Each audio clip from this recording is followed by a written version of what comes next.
আসসালামু আলাইকুম সবাইকে, welcome back to my channel.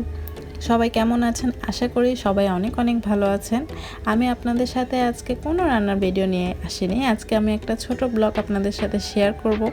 আর হ্যাঁ, আমি খুবই দুঃখিত, আপনাদের সাথে আমি রেগুলার এখন কুকিং ভিডিওগুলো শেয়ার করতে পারছি না। আমি অবশ্যই খুব দ্রুত আপনাদের সাথে রেগুলার ভিডিও আপলোড দেওয়া শুরু করব।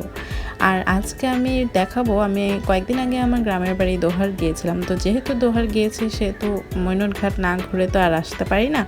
তো ছোট মিনি কক্সবাজার ঘুরে আসলাম। তো আমাদের দোহারের মিনি কক্সবাজারটা দেখতে কেমন, চলুন দেখে আসি। আমি কিভাবে মৈনট ঘাটে গিয়েছিলাম সেটুকু আমি আপনাদের সাথে শেয়ার করি। আমি দোহারের আরাম নামক একটা বাসে উঠেছিলাম গুলিস্তান থেকে। সেই বাসে করে আমি দোহার হালের বাজার নেমেছিলাম। দেন আমার হালের বাজার থেকে যেহেতু বাসা 10 মিনিটের দূরত্বে, তো আমি বাসায় যেয়ে একটু ফ্রেশ হয়ে দেন হালের বাজারের জন্য হালের বাজার থেকে অটো নিয়ে আমি ডাইরেক্ট মৈনট ঘাটে চলে যাই। তো অটোগুলো আপনার 150 থেকে 200 টাকা ভাড়া নেবে। আমি আপনাদেরকে সাজেস্ট করব মৈনট ঘাটে যাওয়ার জন্য বিকালবেলা যাওয়াটাই বেস্ট। আমরা দুপুরবেলা গিয়েছিলাম, সেটা ভালো হয়নি, কারণ দুপুরবেলাটা প্রচুর রোদ ছিল। এমনি শীতকালে বা বর্ষাকালে আমি আমাদের ফুপিদের কাছে শুনেছি যে বর্ষাকালে নাকি মৈনট ঘাটটা অনেক সুন্দর লাগে। আর আমি যাওয়ার পরে আমি যেটা ফিল করলাম যে হ্যাঁ, এটা আসলেই একটু কক্সবাজারের আবহাওয়া আপনি পাবেন। যারা কক্সবাজার যেতে পারেন না, ঢাকার মানুষ যারা আছেন, তারা এই দোহারে যেয়ে খুব অল্প সময়ের মধ্যে আপনারা মৈনট ঘাটটা ঘুরে এসে দেখতে পারেন। কক্সবাজার যারা যাননি তাদের কাছে তো ভালো লাগবে, খুবই ভালো লাগবে। আর যারা কক্সবাজার গিয়েছেন তাদের কাছেও ভালো লাগবে, কিন্তু কক্সবাজারের মতো পুরোপুরি ফিলটা আপনাদের আসবে না, বাট তারপর আপনাদের কাছে ভালো লাগবে। বিকালবেলা গেলে আমার মনে হয় কিছুক্ষণ যদি আপনারা থেকে ঘুরে আসতে পারেন, খুবই ভালো লাগবে। আর আরেকটা জিনিস আমি দেখলাম, মৈনট ঘাটে এখানে স্পিড বোর্ডে করে ঘোরার খুবই সুন্দর একটা ব্যবস্থা আছে। তা আমি স্পিড বোর্ডে ঘুরতে যাইনি, তাই আপনাদেরকে ভিডিওটা দেখাতে পারলাম না।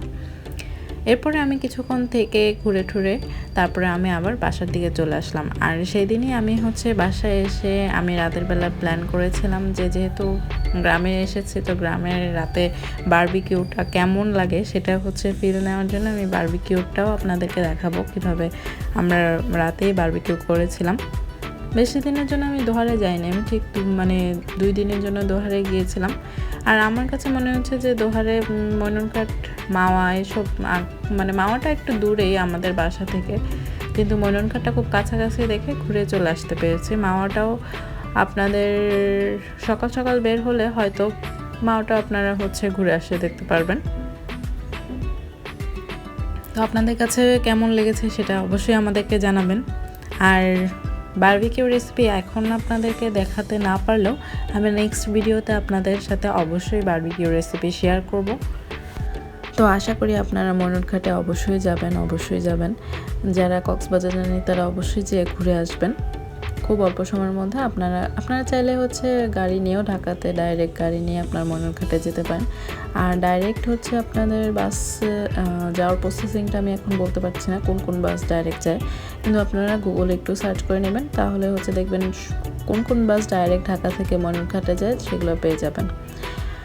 আর রাতের বেলা কিন্তু বারবিকিউর মজাটা কিন্তু অন্যরকম ছিল। দিনের বেলা যেরকম গরম ছিল, রাতের বেলা কিন্তু সেরকম শীত ছিল।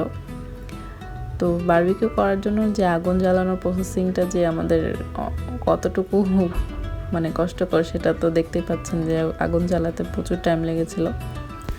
আর এখানে তো আমাদের ঢাকার মতো ব্রাশ ছিল না, সে কারণে আমরা কলা গাছ দিয়ে সেটাকে ব্রাশ বানিয়ে, যেরকম আগেকার যুগের মারা করতো তো পিঠা বানানোর জন্য, তো সেরকম ব্রাশ বানিয়ে সেটা দিয়ে আমরা এই তারের উপরেই আমরা মাংসটা দিয়ে দিয়েছিলাম, পুরোপুরি আর কি গ্রামের আবহাওয়া ফিল নেওয়ার জন্য আর কি।